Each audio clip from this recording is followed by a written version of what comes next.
1 minute रुकना।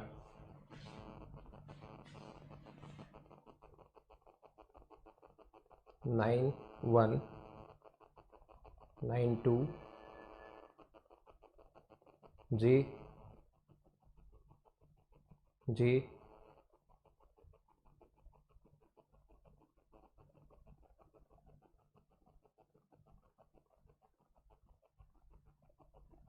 एक minute.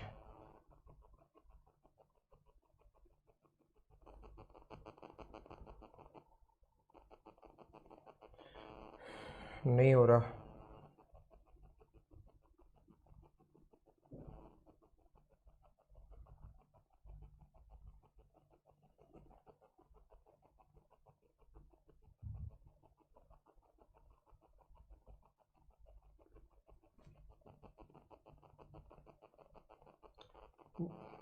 देखो 1683।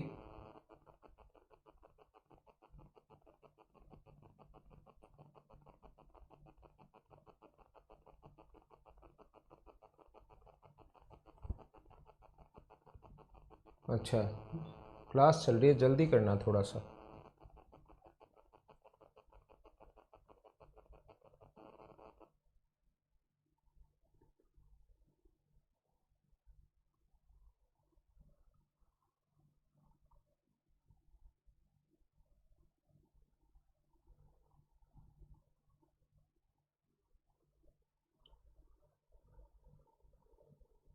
हाँ सर।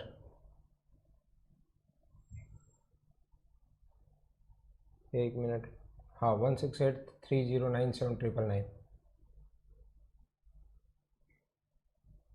2VE73R।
नहीं ठीक है।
देखिए ये जो क्वेश्चन अपने पास है, यहाँ पर न्यून कोण के लिए आप लोगों को वापस मैं बता देता हूँ, साउंड आपकी तरफ आ नहीं रही थी। A square plus B square greater than होना चाहिए आपके पास सी स्क्वायर के, ये ऐसा अपने पास होना चाहिए। तो यहाँ सबसे बड़ी जो साइड है, अब उम्मीद है साउंड आ रही होगी आपके पास, 24 का स्क्वायर प्लस 10 का स्क्वायर बड़ा होना चाहिए किससे, एन के स्क्वायर से बड़ा होना चाहिए। ये बात मैं आपको समझाने की कोशिश कर रहा हूँ कि सबसे बड़ी साइड एन भी हो सकती है और सबसे बड़ी जो साइड है वो अपने पास 24 भी हो सकती है।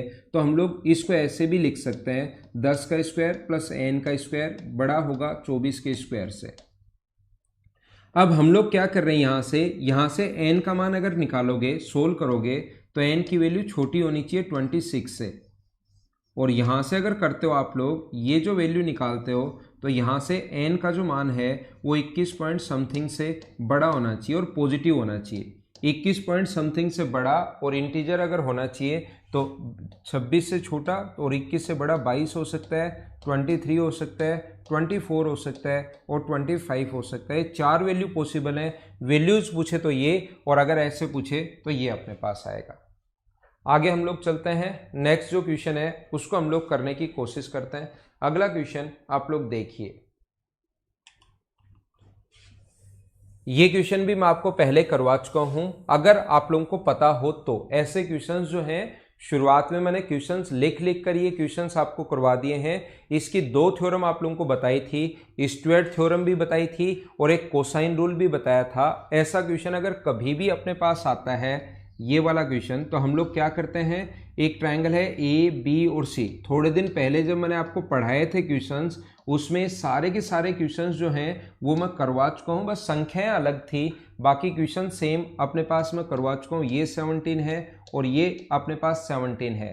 एडी की जो लेंथ है वो अपने पास 15 है, एडी की जो लेंथ है वो अपने पास 15 है, डीसी की लेंथ अपने पास 4 है और इसकी लंबाई हम लोगों से पूछी है। तो हम लोग क्या करेंगे, इसका इससे इंटू करते हैं, यहाँ पर 289 माइनस अपने पास इसका स्क्वायर करेंगे हम लोग 225 बराबर अपने पास आ जाएगा 4 इंटू एक्स, और यहाँ से सोल्व करके अपने पास ये बचेगा 64 बराबर 4x अगर है तो सोल्व करके x का मान निकाल लेंगे, जो कि कितना आ जाएगा 16। स्टुअर्ट थ्योरम मुझे एक बार बताइए, आपको समझाया था, हाँ ना बोलिए, क्या आपको याद है क्या? एक बार इस थ्योरम के बारे में हम लोगों ने समझा था, ये चीज़ उम्मीद है कि आप लोगों को याद होगा सभी लोगों को। दूसरा इसका कोसाइन रूल भी मैंने आपको बताया था। 2 तरीके इस क्वेश्चन के मैं आपको समझा चुका हूँ। थोड़ा सा हम लोग और आगे बढ़ते हैं, क्वेश्चन नंबर 13 के बाद हम लोग करते हैं क्वेश्चन नंबर 14। मुझे एक बात बता दीजिए आप लोग, क्या मैं आपको ये समझा चुका हूँ क्या कि किसी भी ट्रिपेजियम में 2 लाइन अगर पैरेलल हो, देखना 2 लाइन अगर पैरेलल हो तो अपने पास ऐसे ट्रिपेजियम बनता है। और क्या मैंने आपको ऐसा समझाया था क्या कि यहाँ से अगर कभी भी ये अगर मिला दें तो इस वाले भाग का एरिया और इस वाले भाग का एरिया हमेशा इक्वल होगा। ये दोनों भाग का जो एरिया है वो हमेशा इक्वल होगा। अगर आपको याद हो तो मैंने एक बार ऐसा आप लोगों को समझाया था। हाँ ना बोलिए, क्या एकदम ठीक है क्या?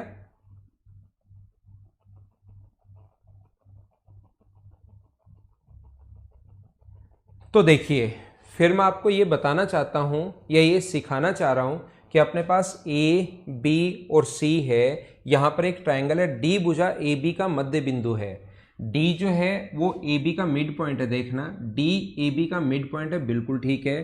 डीपी पैरेलल है क्यूसी के, डीपी जो पैरेलल है वो अपने पास डी से पी तक जो है वो पैरेलल है क्यू से सी तक के। ध्यान से समझने की कोशिश करना क्योंकि क्वेश्चन बहुत ज़्यादा आसान है। मुझे आप लोग ये बताइए, ये दोनों लाइन अगर पैरेलल हैं तो इस वाले भाग का जो एरिया होगा, इस वाले पार्ट का जो एरिया होगा ये वाला, और इस वाले पार्ट का जो एरिया होगा ये वाला, क्या वो दोनों इक्वल होंगे क्या? एक बार बताओ मुझे। ये जो दोनों एरिया हैं, ब्लू वाला पार्ट और ये वाला पार्ट, क्या वो दोनों इक्वल होने हैं? ये बात सारे लोग समझ पाए हो क्या? ब्लू वाला पार्ट, ब्लू वाले पार्ट का एरिया इक्वल होना है, क्योंकि मैं बता चुका हूं जब भी कोई भी अपने पास ट्रिपेजियम बने तो अनपैरेलल साइड के पास वाला जो एरिया होता है वो हमेशा बराबर होता है अनपैरेलल साइड के पास वाला जो एरिया होगा, ये वाला और ये वाला, ये हमेशा बराबर होगा। ये चीज आप लोग ध्यान रखना, इस चीज को आप लोग याद रखना। तो आइए फिर हम लोग शुरुआत करते हैं यहां से इस क्वेश्चन को करने की। ये दोनों का एरिया बराबर होगा, तो इसने कहा है क्यू बी पी और ए बी सी में रिलेशन बता दो। आराम से बता देंगे। एक तो क्यू बी पी एरिया पूछा है, मुझे आप लोग ये बताइए क्यू बी पी में दो आएंगे। एक अपने पास ये ऑरेंज वाला पार्ट है, ये आएगा क्यू बी पी में। एक तो इसका एरिया आएगा, एक तो अपने पास ये आता है एरिया क्यू बी पी में।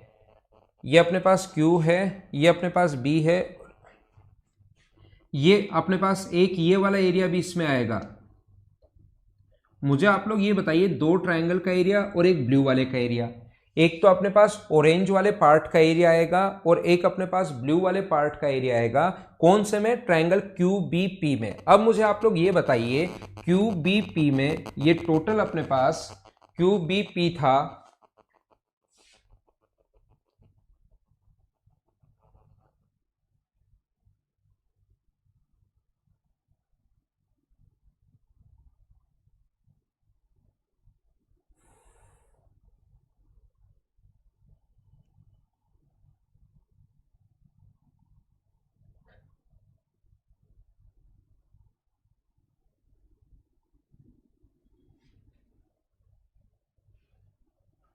हेलो,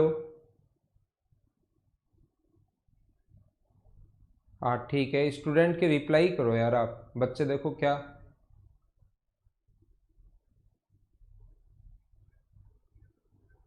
हम्म, चलो बच्चों को, ठीक है। अब मैं आपके कमेंट देख पा रहा हूं भाई, क्या अभी तक आप सही समझ पा रहे हो क्या? अभी तक जो चला है वो क्वेश्चन मैंने दो क्वेश्चन करवाए हैं।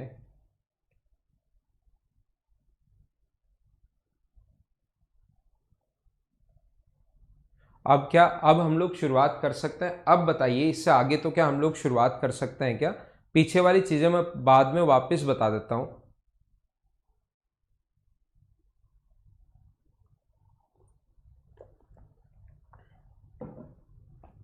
यहां पर मैं ये बोल रहा था आपको,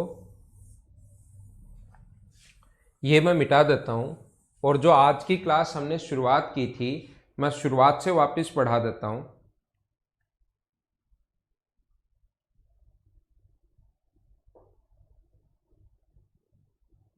क्या मुझे आप लोग ये बताइए, मैं इन क्वेश्चंस को शुरुआत से वापस करवा देता हूं और ये मान लेंगे कि हमारी क्लास अब से ही शुरू हुई है। 10 क्वेश्चन कल करवा चुका था मैं, अब हम लोग 11 से शुरुआत कर लेते हैं। क्या अपने पास ठीक है क्या? क्या अब तो मुझे लग रहा है कि लोड हो गई होगी अच्छे से। तो अब हम लोग पढ़ लेते हैं, अब हम लोग पढ़ाई कर लेते हैं, ठीक है।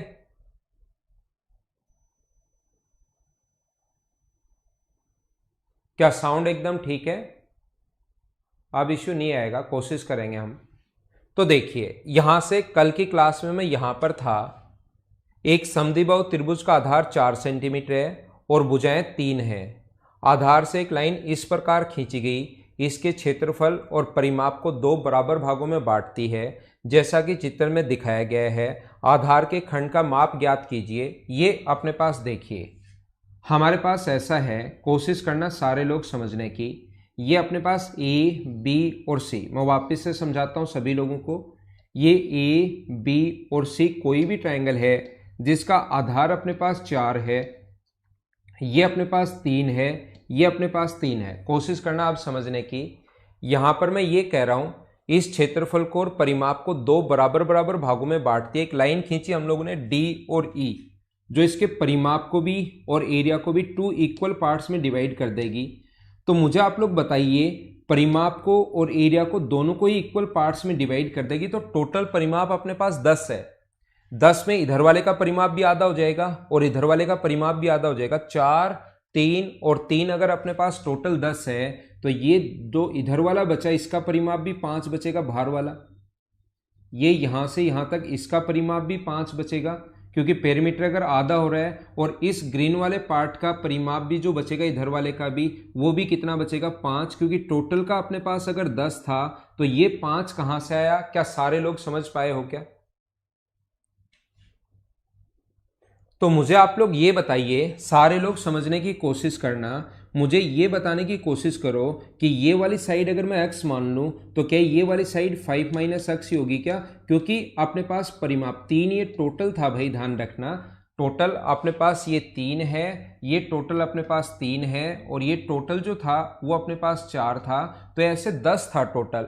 जैसे एक लाइन खींची उसने क्षेत्रफल और परिमाप दोनों को आधा आधा कर दिया।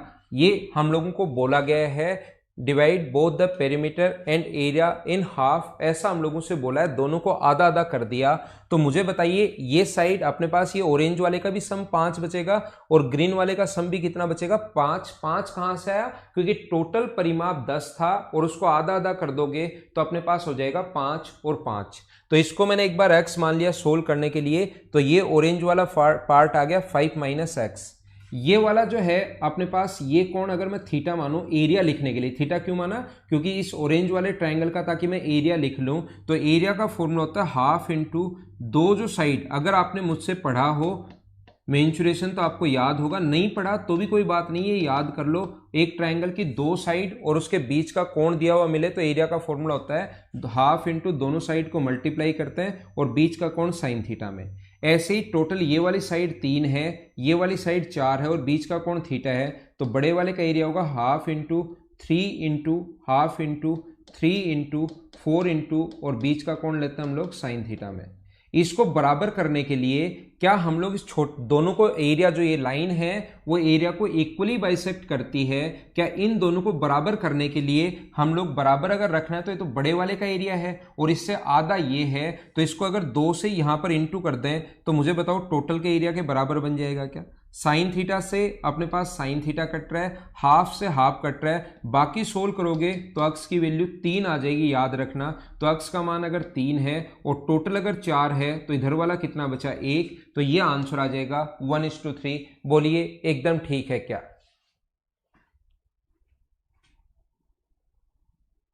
हाँ ना बोलो, क्या अब आपके समझ में आ गया है क्या? यहां से अपने पास टोटल का आधे भाग का एरिया, यह है टोटल भाग का एरिया, और दोनों का एरिया अगर आधा आधा है मतलब टोटल से इसका एरिया हाफ होगा, तो टोटल का एरिया अगर बनाना है तो मुझे बताओ यहां से कि 2 से इंटू कर दूंगा इसके एरिया को, तो क्या टोटल बड़े वाले का एरिया बन जाएगा, और बड़े वाले का एरिया अपने पास ये रहा। सोल्व कर लिया, हमारे पास लास्ट में तो द्विघात समीकरण बनाकर सोल्व करना है, वो आप लोगों को अलजेब्रा में अगले चैप्टर में मैं सिखा दूंगा। द्विघात समीकरण आपको लगानी है, सोल्व करते ही अपने पास आंसर आ जाएगा। उम्मीद है सारे लोग समझ पाए होंगे। धीरे धीरे अब हम लोग आगे की तरफ बढ़ते हैं। ये अगला क्वेश्चन आप लोग करने की कोशिश करो।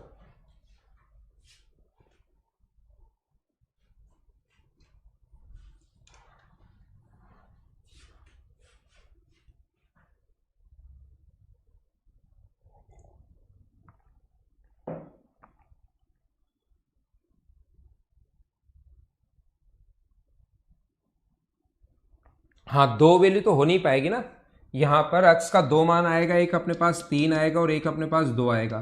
तो यहां पर आप लोग 5 माइनस एक्स है, तो x का मान अगर 2 रखोगे यहां पर तो ये 3 यहां से यहां तक खुद ही आ जाएगा, जबकि 3 पूरा है तो x का मान 2 तो हो नहीं पाएगा, तो x का मान कितना होगा? 3 होगा, ताकि ये 1 आ जाए, और यहाँ 3 रखोगे तो ये 2 आ जाएगा और ये अपने पास 1 आ जाएगा। ये क्वेश्चन कुछ दिन पहले मैं 3-4 घंटे पहले भी आपको क्वेश्चंस करवा चुका हूं। अगर आपको थोड़ा बहुत याद है तो मैंने कहा था आपको कि यदि एक न्यूनकोण त्रिभुज की तीनों भुजाओं का माप 24, 10 और n है तो n का धनात्मक मान कितना होगा? क्या आप लोगों को याद है क्या कि अपने पास जब भी न्यूनकोण त्रिभुज हो तो a² + b² greater than c², ऐसा मैंने बताया था, और c यहाँ सबसे बड़ी साइड है। यहां पर सिर्फ संख्याएं चेंज हैं। कुछ दिन पहले अक्स का मान है, अक्षत पूरा सोल्व करने पर अक्षत पूछ रहा है सर 3 कैसे, तो अक्स का मान आया है पूरा सोल्व करने पर, जो सोल्व करोगे इस चीज़ को तो अक्स के दो मान आएंगे। यहाँ पर अक्स की दो वैल्यू आएंगी, एक अपने पास 3 भी आएगा और एक अपने पास 2 भी आएगा। तो हमारे पास यहाँ 3 लेते हो तो इधर 1 आएगा, यहाँ 2 लेते हो तो इधर 2 आएगा, लेकिन यहाँ पर अपने पास 5 माइनस एक्स है और टोटल अपने पास जो है वो 3 है। तो 5 माइनस एक्स, एक्स का मान अगर आप 2 रखोगे, क्योंकि 2 मान आएंगे, 3 भी आएगा और 2 भी आएगा। अगर एक्स का मान यहाँ 2 रखोगे तो ये साइड अपने पास फिर 3 आ जाएगी, तो 3 तो पूरी है और ये भी 3 आ गई, ऐसा नहीं हो सकता, इसलिए 2 वाला कट जाएगा और सिर्फ अपने पास 3 और 1 बचेगा। यहां पर मैं बता रहा हूं, तो सबसे बड़ी साइड अपने पास है 24, तो हम लोग लिख सकते हैं n का स्क्वायर प्लस 10 का स्क्वायर ग्रेटर देन होगा 24 का स्क्वायर।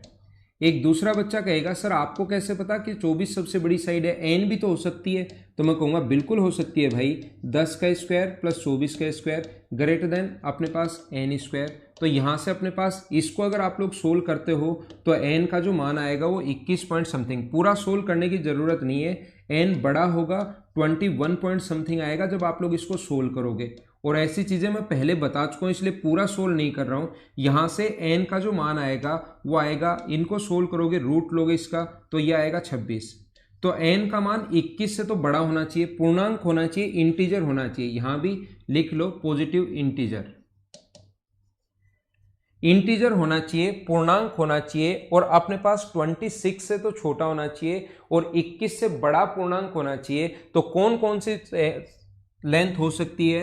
वो 22 हो सकती है, 23 हो सकती है, 24 हो सकता है और 25 हो सकता है। 22, 23, 24 और 25 ये लेंथ हो सकती हैं। तो 21 से तो बड़ा होगा पूर्णांक 22 होगा, तो 21 से तो बड़ा और 26 से छोटा, तो अपना आंसर आ जाएगा बी। हाँ ना बोलिए, क्या अब सारे लोग समझ पाए हो क्या? 21 से तो बड़ा होना चाहिए और 26 से अपने पास 26 से छोटा होना चाहिए, ये आप लोग याद रखना। क्लास स्टार्ट हुए ज़्यादा से ज़्यादा टाइम हुआ है 6 या 7 मिनट, ओनली 7 मिनट। अगला क्वेश्चन देखिए, क्वेश्चन नंबर 13। यदि एक समद्विबाहु त्रिभुज ए बी सी में ए बी बराबर ए सी, क्या ये स्टुअर्ट थ्योरम से क्वेश्चन में आपको करवा चुका हूं क्या? क्वेश्चन नंबर जो 13 है सेम क्वेश्चन में आपको पहले करवा चुका हूं। 13 नंबर क्वेश्चन पिछली क्लास आप लोग देखिए, सिर्फ संख्याएं चेंज हैं, बाकी ये क्वेश्चन मैं आपको करवा चुका हूं स्टुअर्ट थ्योरम पर बेस्ड। ये वहां 15 था, यहाँ 17 और ये संख्याएं थोड़ी सी चेंज है, बाकी क्वेश्चन सेम वही है। अपने आप करना क्योंकि ये क्वेश्चन मैं पहले करवा चुका हूं। इस टाइम कीजिए आप लोग सारे लोग मिलकर क्वेश्चन नंबर 14।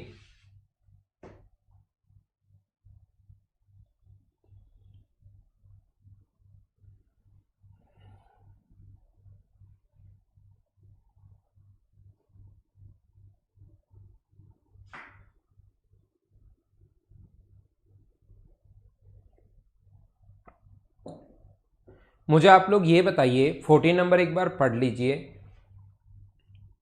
दिए गए चित्र में ट्रायंगल ए बी सी बिंदु डी भुजा ए बी का मध्य बिंदु है। ए बी पर कोई बिंदु Q, बी सी पर बिंदु P है और DP पैरेलल है QC के। DP जो है वो पैरेलल है QC के, DP जो है वो पैरेलल है QC के और D इसका AB का मिड पॉइंट B, इसने कहा है मिड पॉइंट B है, ठीक है। अगर दो लाइन पैरेलल हो, ये बात हमेशा ध्यान रखना, मैं आपको समझा चुका हूं, यदि दो लाइन पैरेलल हो, ये ट्रिपेजियम अगर अपने पास बन रहा हो तो याद रखना इसके दोनों डायगोनल्स अगर मिला दिए जाएं तो अपने पास अनपैरेलल साइड्स के पास पास वाला जो ट्रायंगल बनते हैं उनका एरिया हमेशा बराबर होता है। इस वाले भाग का एरिया जो होगा वो अपने पास इस इधर वाले पार्ट के एरिया के बराबर होगा। एक बार बताओ क्या सभी को ये याद है क्या? इस वाले भाग का एरिया और इस वाले भाग का एरिया हमेशा बराबर होगा। क्या आप लोग समझ पाए हो क्या? तो यहां पर हम लोग क्या कर रहे हैं, अपने पास ये दोनों लाइन अगर पैरेलल हैं तो मुझे इतना सा बता दीजिए, पैरेलल लाइन होते ही ये ट्रिपेजियम बन गया और ट्रिपेजियम में अनपैरेलल साइड जो होती हैं उनके पास पास वाला एरिया, इस वाले भाग का एरिया और इस वाले भाग का एरिया बराबर होगा। हाँ ना बोलिए, क्या एकदम ठीक है क्या?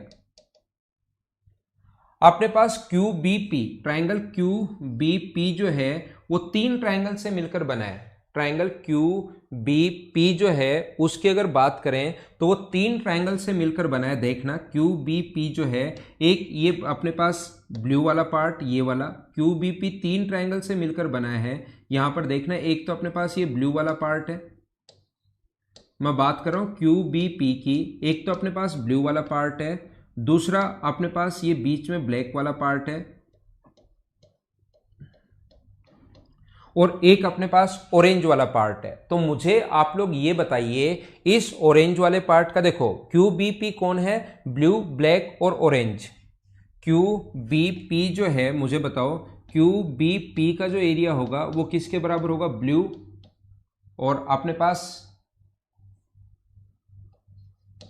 ब्लू ब्लैक और ऑरेंज वाले के एरिया के बराबर होगा। ये आप लोग ध्यान रखना।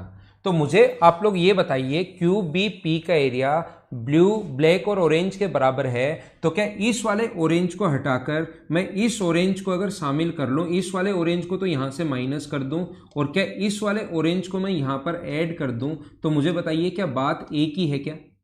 तो यहां पर क्यू बी पी का एरिया मैं ये लिखना चाहता हूं, क्यू बी पी का जो एरिया होगा वो क्या अपने पास ट्रायंगल क्यू बी पी का एरिया, पूरा मैं नहीं लिख रहा हूं, क्यू बी पी का एरिया और क्या बी डी सी का एरिया बराबर होगा क्या।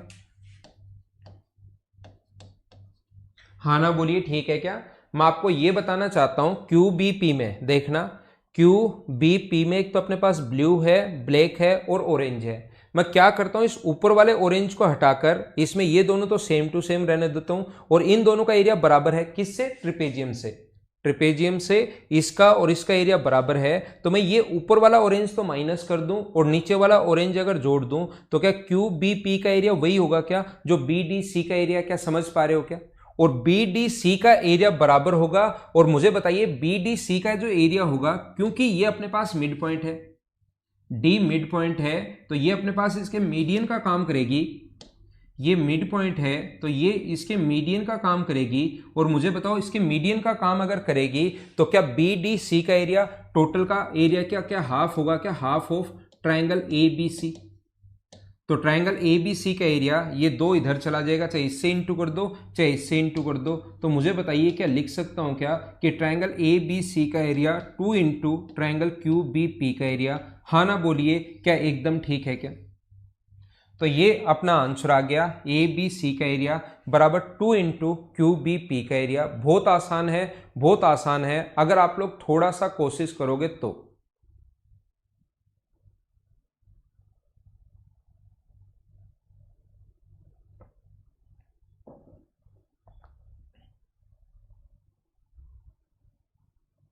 ठीक है,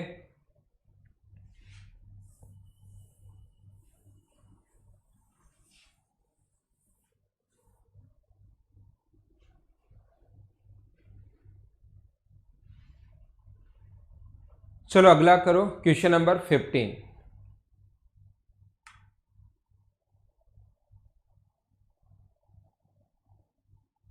15 नंबर जब तक नहीं पढ़ा हुआ होगा तब तक मैं आपको समझा नहीं पाऊंगा।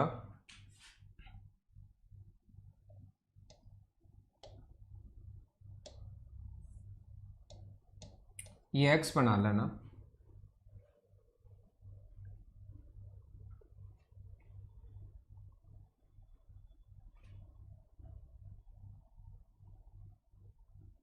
हाफ तो मीडियन जो होती है अक्सर शर्मा, हाफ जो होती है वो मीडियन जो होती है वो ट्रायंगल के एरिया को इक्वली बाइसेक्ट करती है। इस बी डी सी का क्षेत्रफल टोटल का हाफ होगा, इसका क्षेत्रफल भी हाफ होगा और ऊपर वाले का भी हाफ होगा। तो मीडियन में मैंने बहुत बार बताया, मीडियन में नहीं, ये तो पता नहीं कितनी बार मैं आपको बता चुका हूं। एक बच्चा बोल रहा है सर कि डी कैसे, मिड पॉइंट कैसे, ये क्वेश्चन में गिवन है। अगर आप क्वेश्चन देखोगे तो उसमें अपने पास गिवन है डी जो है वो मिड पॉइंट गिवन है, इसने खुद ने लिखा है डी भुजा एबीसी का मध्य बिंदु है। तो एक क्वेश्चन करने से पहले अपने को क्वेश्चन पढ़ना पड़ता है, ये तो रूल आपको याद होगा ही होगा।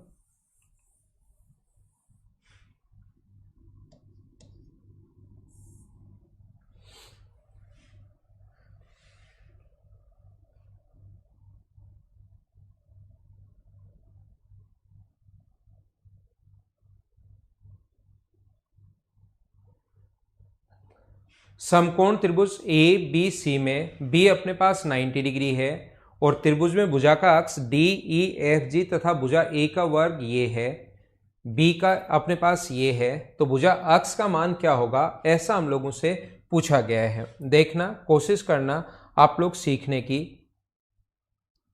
इसको हम लोग छोटा बना देता हूं, हम लोग छोटा बना लेते हैं इसको, और मैं एक डायग्राम वापस से आपके लिए बना देता हूं।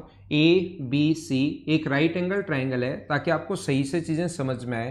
ये अपने पास थोड़ा सा बड़ा डायग्राम बनाऊंगा, तभी आपको सही समझ में आएगा, और इसमें जो पॉइंट और भी इसके साथ साथ मुझे समझाने हैं वो भी, ताकि अच्छे से मैं आपको समझा दूंगा।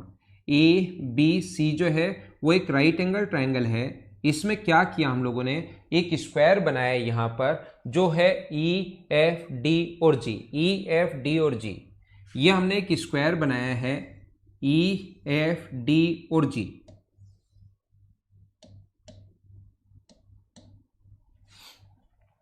ठीक है, D E F G, D E F और जी, ये हम लोगों ने एक स्क्वायर बनाया है जिसकी जो साइड है अपने पास वो अपने पास है एक्स। उसके बाद हम लोगों ने क्या किया, एक और स्क्वायर बनाया यहां पर जिसकी जो साइड अपने पास वो ए है, एच जे के और डी, एच जे के और डी, यहां पर स्क्वायर है जिसकी साइड अपने पास ए है।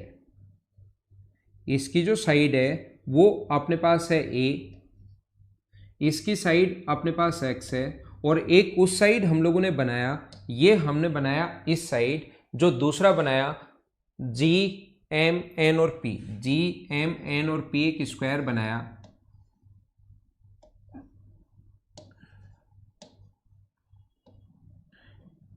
इसकी साइड है अपने पास बी। सारे लोग ध्यान से समझने की कोशिश करना, सारे पॉइंट, सारे बच्चे इस चीज को ध्यान से समझने की कोशिश करना। मैं आपको क्या समझाना चाह रहा हूं, एक स्क्वायर का प्रत्येक कोण 90 डिग्री होता है, ध्यान रखना। स्क्वायर जो होता है उसका प्रत्येक कोण 90 डिग्री होता है। देखना, आपने अगर मुझसे ज्योमेट्री ढंग से पढ़ी है, ठीक से अगर पढ़ी है, तो ये कोण अगर मैं एक बार थीटा मान लूं, तो मुझे आप लोग ये बताइए, ये कोण 90 है, ये कोण थीटा है, तो ये वाला एंगल क्या 90 माइनस थीटा बचेगा क्या? आप कहोगे सर बिल्कुल बचेगा। ये वाला एंगल 90 है, ये वाला एंगल 90 माइनस थीटा है, तो ये वाला एंगल क्या थीटा ही बचेगा क्या? इसमें मना नहीं कर सकते, क्योंकि एक स्ट्रेट लाइन पर बना जो एंगल होता है वो 180 डिग्री होता है, और ये एक स्ट्रेट लाइन थी, नीचे वाला स्क्वायर है तो 90 डिग्री, और स्ट्रेट लाइन है तो ऊपर भी 90 है, थीटा है, तो ये एंगल जो बचा वो क्या अपने पास 90 माइनस थीटा बचा क्या? आप कहोगे बिल्कुल ठीक है। यहां पर ये कोण 90 है, ये 90 माइनस थीटा है, तो ये कोण जो होगा वो क्या थीटा बचा क्या? एक स्ट्रेट लाइन पर बना एंगल्स का सम 180 डिग्री, वो प्रॉपर्टी में लगाता जा रहा हूं। ये थीटा है, ये 90 है, तो क्या ये वाला जो एंगल होगा वो क्या 90 माइनस थीटा होगा क्या? आप बोलोगे सर बिल्कुल होगा। ये स्क्वायर के कारण कोण 90 डिग्री, ये 90 है, ऊपर वाला 90 माइनस थीटा है, तो स्ट्रेट लाइन का तीसरा एंगल क्या थीटा ही बनेगा क्या? ताकि सभी को ऐड करने पर 180 हो जाए। ये थीटा है, ये अपने पास 90 है, तो क्या ये अपने पास 90 माइनस थीटा बचेगा क्या? ये 90 है तो ये अपने पास थीटा होगा, ये 90 होगा तो ये अपने पास कितना बचेगा 90 माइनस थीटा। तो याद रखना, यहाँ पर किसी पर भी बेस्ड क्वेश्चन आ सकता है। ये ट्रायंगल, ये ट्रायंगल, ये ट्रायंगल, ये ट्रायंगल और ये ट्रायंगल, ये तीनों सिमिलर होते हैं। अपने पास ये वाला, ये वाला, ये वाला, ये वाला और ये वाला, ये सारे के सारे 1 2 3 4 5 ट्रायंगल तो ये, और जो ओरिजिनल बड़े वाला ट्रायंगल बना है वो, ये सारे के सारे सिमिलर होते हैं, ध्यान रखना। अब की बार मैं जो सिमिलरिटी लगा रहा हूं, मुझे बताइए इस ब्लू वाले की साइड जो है वो अपने पास ए है, और टोटल इस ऑरेंज वाले की साइड एक्स थी, तो यहां से यहां तक ऑरेंज वाली साइड टोटल अगर एक्स थी, तो इससे ऊपर जो बचेगा अपने पास वो मुझे बताइए क्या एक्स माइनस ए बचा क्या?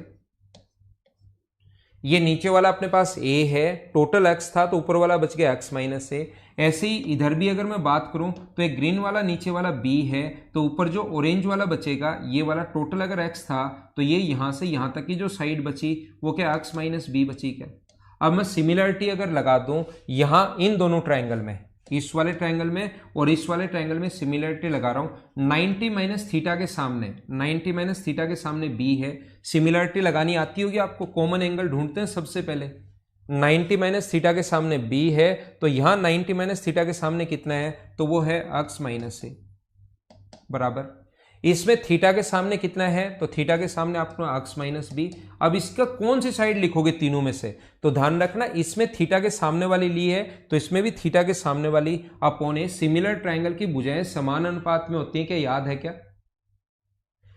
क्रॉस मल्टीप्लाई करो, अपने पास ये होगा ए बी बराबर अपने पास अक्स स्क्वायर माइनस अपने पास a plus b into x, a x भी होगा और बी एक्स भी होगा और प्लस ए बी से ए बी कट गया, ये उठकर इधर आएगा तो एक्स स्क्वायर बराबर अपने पास होगा a plus b into x, x से एक्स कट गया तो अपने पास एक एक्स बचा, एक्स बराबर a प्लस बी।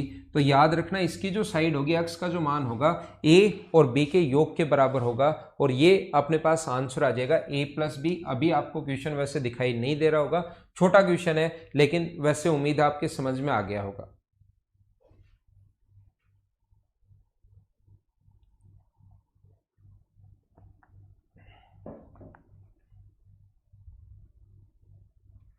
धीरे धीरे हम लोग आगे बढ़ते हैं।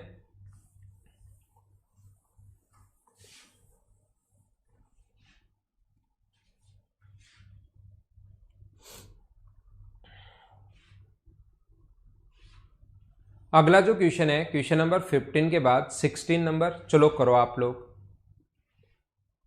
15 के बाद नेक्स्ट क्वेश्चन जो है क्वेश्चन नंबर 16 करो।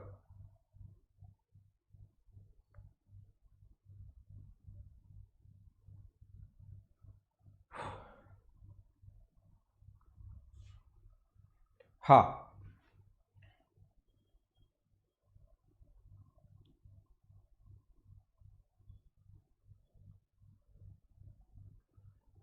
पी क्यू और पी आर अर्धवृत्त की अपने पास स्पर्श रेखाएं हैं। वृत्त का केंद्र भुजा क्यू आर पर स्थित है, क्यू आर पर स्थित है। यदि क्यू ओ बराबर 2 सेंटीमीटर, ओ आर बराबर 4, क्यू से अपने पास ओ आर बराबर 4 है और पी एंगल अगर 90 डिग्री है तो अर्धवृत्त की त्रिज्या आप लोग बताइए, ऐसा हम लोगों से पूछा गया। तो थोड़ा मैं छोटा बना देता हूं ताकि आराम से मैं डायग्राम बनाकर यहां समझा सकूं। एक बात आप लोग ध्यान रखना है, राइट एंगल ट्रायंगल अगर है तो एक बात सारे लोग याद रखना, ये समकोण त्रिभुज अगर है तो आप लोग यहां पर ये क्या नाम दिया इसने, Q P R, P Q R, P Q और आर, और इसका ये सेंटर ओ है और यहां से एक सर्किल बनाए तो अपने पास इस प्रकार से होगा। यहां से यहां तक की जो दूरी दी हुई है ये हम लोगों को, ये वाला पॉइंट अपने पास ये है, ये जो डिस्टेंस हम लोगों को दी हुई है ये Q से O तक की दूरी ये अपने पास दी हुई है 2, ये यहां से यहां तक की तो दूरी दी हुई है 2 और ये इधर वाली जो डिस्टेंस दी हुई है वो दी हुई हम लोगों को 4। ये अपने पास गिवन है, ये इधर वाला 2 है और इधर वाला कितना है अपने पास 4। यदि एंगल P 90 डिग्री हो तो अर्धवृत्त की त्रिज्या बताओ, रेडियस बताइए। एक तो आप लोग यहां से ध्यान रखना, ये कोण अपने पास रेडियस और टेंजेंट के बीच बना कोण होता है 90 डिग्री और इस कोण को अगर हम लोग थीटा माने तो तीसरा एंगल बचेगा 90 माइनस थीटा। ये यहां से यहां तक अपने पास ये जो होगा रेडियस व टेंजेंट के बीच बना कोण 90 डिग्री होता है। याद रखना, मैं बड़े वाले ट्रायंगल की बात करूं तो ये कोण 90 डिग्री क्वेश्चन में गिवन है, ये कोण थीटा हम लोग मान चुके हैं, थीटा 90, तो ट्रायंगल का तीसरा जो एंगल होगा वो होगा 90 माइनस थीटा और ये एंगल अपने पास थीटा। तो देखिए अपने पास रेडियस अगर आर मान लें तो हम लोग क्या करेंगे, रेडियस अगर आप लोग आर मान लोगे तो यहां से अपने पास लिख सकते हैं कि theta 90 minus theta, theta 90 minus theta, दोनों के दोनों ट्रायंगल में आप लोग सिमिलरिटी लगा दो, तीनों एंगल बराबर होते ही समरूपता लगा दो, सोल्व करते ही अपने पास आंसर आ जाएगा। ठीक है, पहली बात अपने पास ये है गौरव सिंह, जो भी काम के क्वेश्चंस हैं, जैसे एक तो ऐसे ही आपके पास, जैसे मान लो 2019 की अगर मैं बात करूं, सिर्फ और सिर्फ 2019 की अगर बात की जाए 2019 की, तो सारे के सारे जो क्वेश्चंस आए हुए हैं वो ज्योमेट्री के 264 क्वेश्चंस आए हुए हैं। 264 क्वेश्चन आए हुए हैं ज्योमेट्री के ओनली और ओनली 2019 की अगर मैं बात करूं तो। अब इसके बाद मैं आपको बताता हूं, यहां पर आप गौरव बोल रहा है कि सर 5 साल के पेपर सभी के पेपर दे दो, तो मैं आपको ये बता रहा हूं ओनली 2019 के। ऐसे 2018 में कम से कम 260 या 270 के लगभग क्वेश्चन आए हुए सभी एग्जाम्स के। अगर मैं ओनली एसएससी के भी क्वेश्चंस दूंगा पिछले 10 साल के आपको, तो आपके ओनली एसएससी के क्वेश्चंस हो जाएंगे 2700।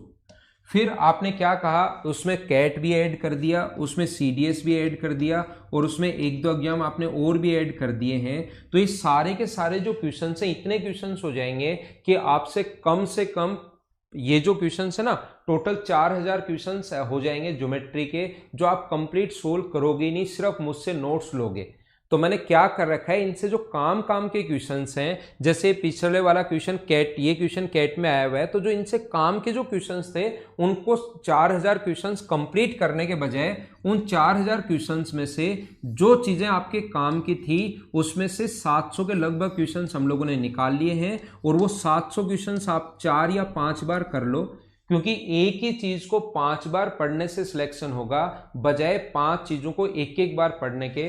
तो 4000 क्वेश्चंस टोटल अगर बन गए सिर्फ आए हुए क्वेश्चंस, फिर नए जो क्वेश्चंस और बन सकते हैं, उसमें नया नया एग्जामिनर दिमाग कैसे लगा सकता है, वो तो हम लोग अपने सिलेबस में लिखते हैं। और इन 4000 क्वेश्चंस को मैं कहूंगा कि 5 बार करने ही पड़ेंगे सिलेक्शन के लिए। तो ओनली ज्योमेट्री के क्वेश्चंस ही 20,000 हो गए। फिर आपको ये इंग्लिश भी पढ़ना होता है, ओनली ज्योमेट्री नहीं आती 100 क्वेश्चंस। तो क्या सारे का सारा कचरा इकट्ठा करके आप क्या करोगे, मुझे बताओ। उसमें से जो काम के हैं 700 क्वेश्चंस या आगे भी जो बनते जा रहे हैं, उनको हम लोग ले लेते हैं, कोई खराब क्वेश्चन हटा देते हैं, तो उसको आप करोगे क्या। आपने तो सिर्फ कमेंट में लिख दिया कि सर सीडीएस के ये दे दो इतने साल के, इसके भी इतने, मैं तो प्रोवाइड करवा दूंगा, और बुक्स भी बहुत सारी हैं ही, लेकिन उससे नोट्स का मतलब तो वो होता है ना कि जो उससे काम की चीजें। अब मैं आपको बोलता हूं, आप 9th और 10th की, ठीक है ना, आरडी शर्मा पढ़ लो। अगर आपको मैथ्स स्ट्रोंग करना है तो 9th और 10th की आरडी शर्मा आप लोग पढ़ लीजिए। लेकिन जब आरडी शर्मा में आप लोग पहुंचोगे तो आपको पता लगेंगे आरडी शर्मा 2 इतनी मोटी मोटी बुक है। कोई बच्चा पूछता है कि सर मैथ्स कहां से करूं, तो मैं बोल दूंगा कि यार बिल्कुल वीक है क्या, वो बोलेगा कि हाँ सर बिल्कुल वीक है। तो मैं कहूंगा एक काम करो, छोटा सा आरडी शर्मा पूरी निकाल डालो। और मैं कह रहा हूं वो इतनी मोटी बुक है आरडी शर्मा कि आपको कम से कम उन दोनों बुक को अच्छे से पढ़ने में 6 महीने लगेंगे। और फिर पता लगता है लास्ट में कि जो अपने पास एसएससी का जो सिलेबस है, वो तो उन बुक से 10% भी कवर नहीं हो पाया। ये तो मैंने बिना मतलब की चीज ही पढ़ ली। तो जिस बुक में काम की चीजें होती हैं, जैसे आरडी शर्मा में अगर 10-15% जो काम की चीजें हैं, वो बाहर निकाल कर हम लोग उसको 5 दिन में ही पढ़ लेते हैं, ताकि आपका टाइम कम हो।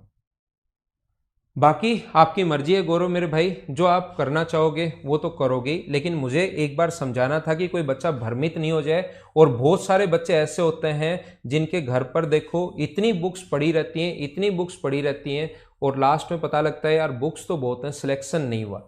पढ़ा भी बहुत था, घर वाले बोलते हैं पढ़ता तो बहुत है, 4 बजे ही उठ जाता है, रात को भी 12 बजे सोता है, लेकिन सिलेक्शन किस्मत की वजह से नहीं हो रहा है। फिर आप घर वाले भी खुश रहते हैं आपसे, ठीक है ना, कि पढ़ता तो बहुत है बच्चा, मेरा बेटा या मेरी बेटी पढ़ती बहुत है। सुबह देखो हम तो सोते हैं तब भी पढ़ता ही रहता है, और हम जब हम लोग उठते हैं उससे पहले भी पढ़ता ही रहता है ना। देखिए यहां पर ध्यान दीजिए,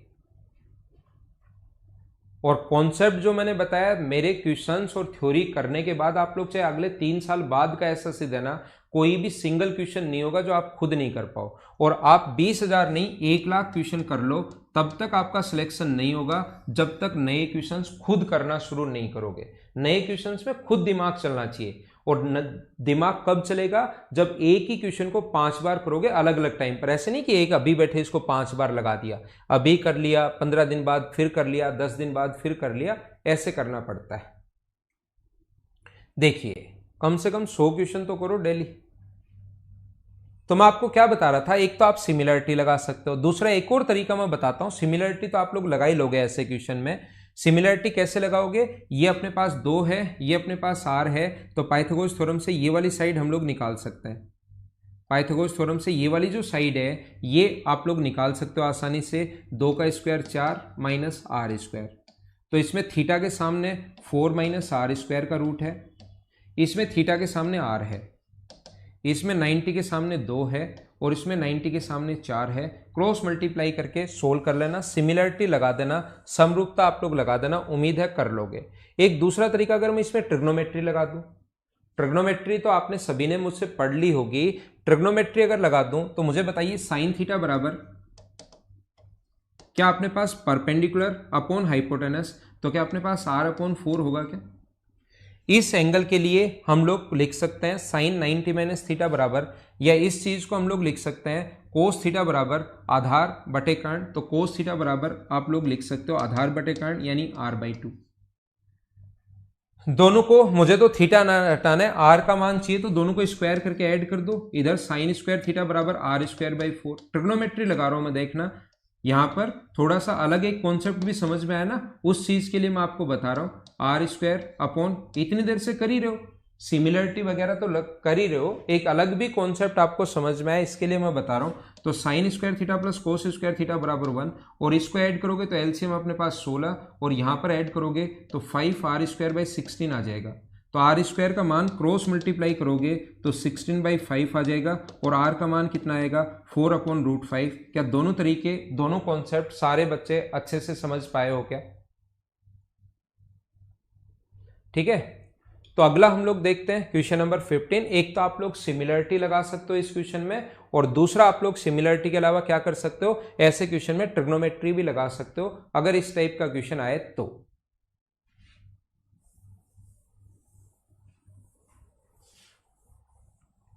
चलो अगला क्वेश्चन आप लोग करो। क्वेश्चन नंबर अपने पास लिखा हुआ है 17, चलो करने की कोशिश करो।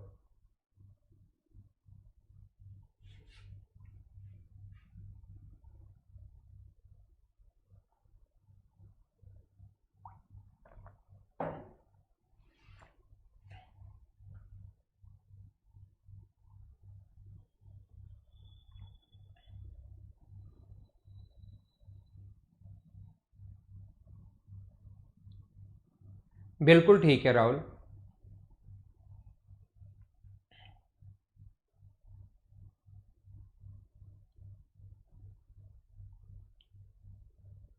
दिए गए चित्र में ए ई बी का मान ज्ञात करो यदि बी समकोण त्रिभुज है और डी इसका मिड पॉइंट है। डी इसका मिड पॉइंट है। ये इतने अच्छे क्वेश्चन हैं, इतने सही क्वेश्चन है, देखना आप लोग।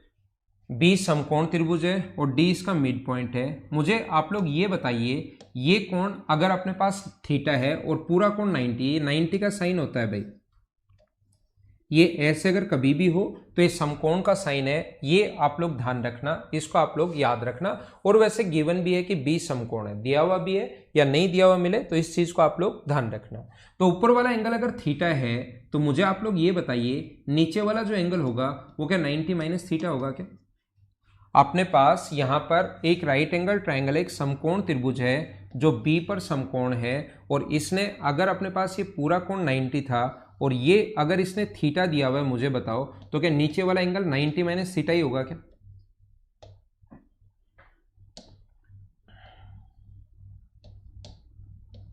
ये बचा 90 माइनस थीटा, और ये दिया हुआ है 2 थीटा, ये एंगल 2 थीटा दिया हुआ है। एक त्रिभुज के तीनों कोणों का योग 180 होता है।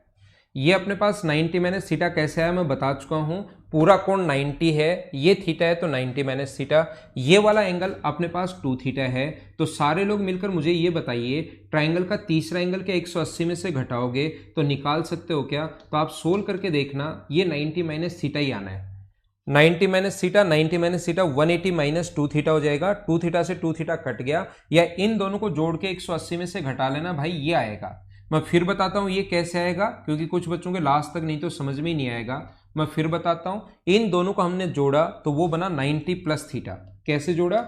90 माइनस थीटा को 2 थीटा जोड़ दिया तो ये 90 प्लस थीटा बचा, और ये 90 प्लस थीटा को 180 में से जब घटाओगे तो अपने पास ये बचेगा, अंदर जाएगा 90, माइनस होगा तो 90, और माइनस अंदर गया तो 90 माइनस थीटा। मुझे बताओ ये भी 90 माइनस थीटा है, ये भी 90 माइनस थीटा है, तो क्या ये दोनों बराबर होंगे क्या? और ये डी पॉइंट पहले से ही मिड पॉइंट दिया हुआ है, डी भुजा बीसी का मध्य बिंदु है, D is the mid point of side BC, ये पहले से ही गिवन है। तो मुझे आप लोग सारे लोग बताओ, ये 90 माइनस थीटा 90 माइनस थीटा के कारण दो साइड तो ये बराबर हो गई और ये वाली साइड पहले ही बराबर दी हुई है। क्या ऐसा आपको याद है क्या कि किसी भी साइड के मिड पॉइंट से इधर लाइन खींची जाए जो बराबर हो तो वहां पर बना एंगल हमेशा समकोण होता है, ऐसा थ्योरी में बताया था, क्या याद है क्या? तो ये वाला जो एंगल अपने पास हो गया है ये कितने डिग्री होगा 90, और इधर वाला अगर 90 डिग्री है तो फिर एक स्ट्रेट लाइन थी AEB, इधर वाला भी कितने डिग्री होगा 90 डिग्री। ये अपना आंसर आ गया। बोलिए सारे लोग समझ पाए हो क्या?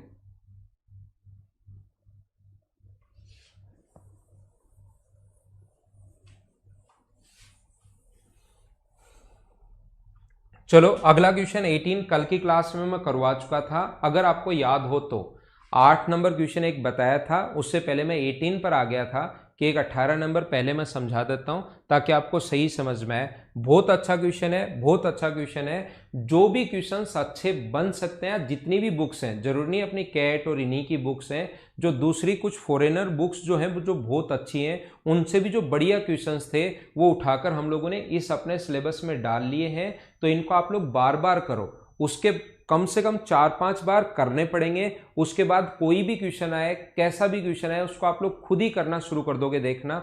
लेकिन इन क्वेश्चंस को बार बार करना है।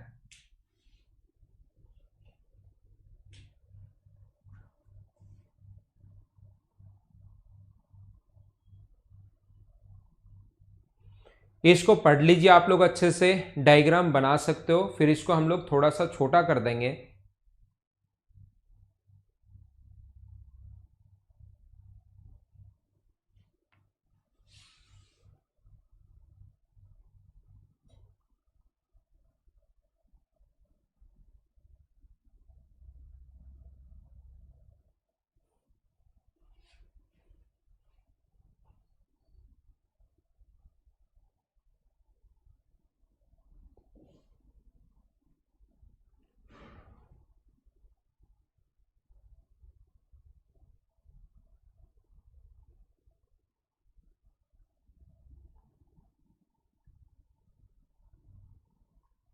अभी इसको और कर लेते हैं 4 महीना, फिर अगली क्लास 9:30 बजे ही शुरू करेंगे। बीच में गैप ले लेते हैं एक छोटा सा, लेकिन इस क्वेश्चन को हम लोग कर लेते हैं, नहीं तो फिर अगली क्लास लेट हो जाएगी। वो डिस्टर्ब नहीं हो, कम से कम ये तो डिस्टर्ब हो ही गई थी।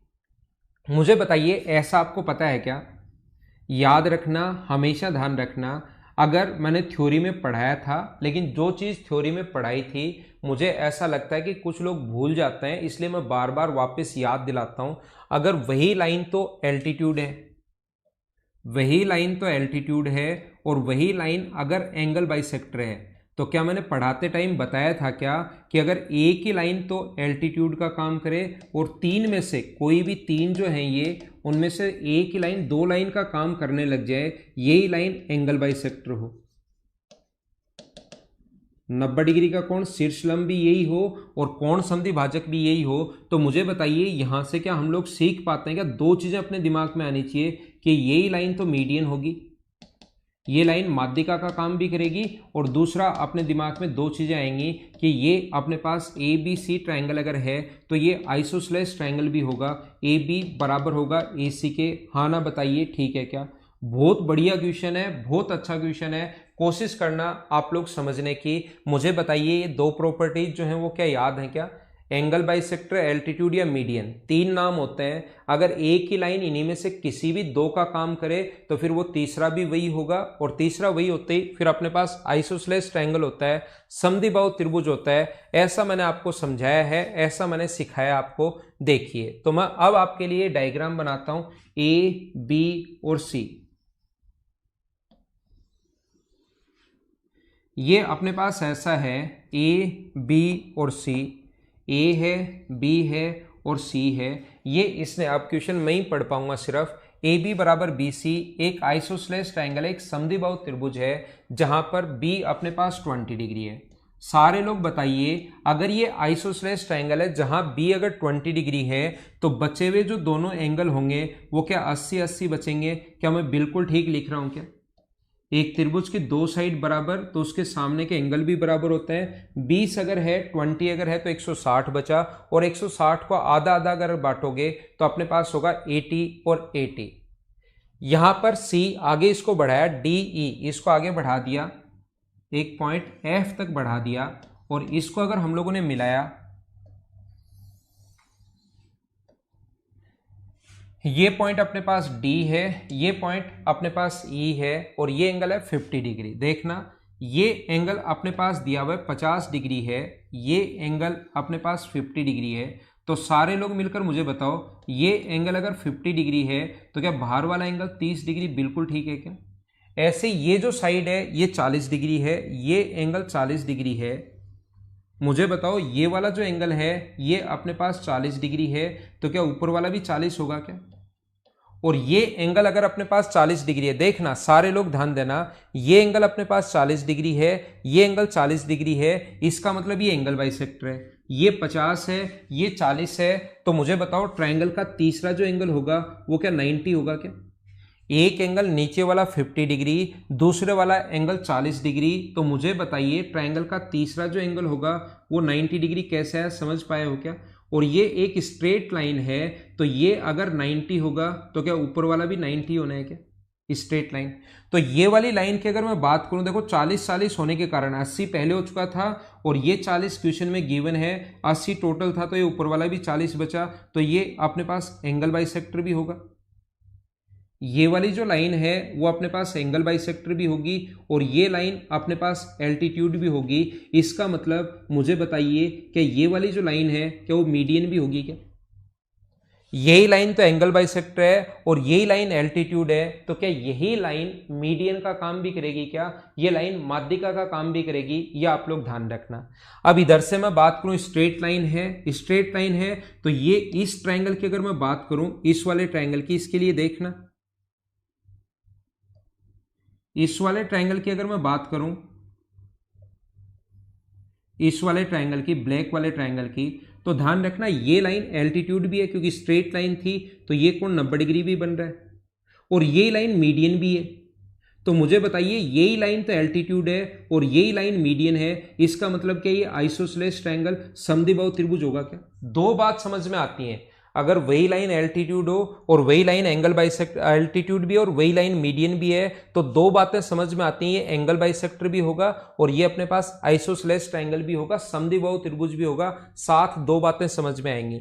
तो ये साइड और ये साइड अगर बराबर है तो इसके सामने का एंगल ये अगर 30 डिग्री है तो इसके सामने का एंगल ये भी कितने डिग्री होगा? तो आप कहोगे 30 डिग्री होगा।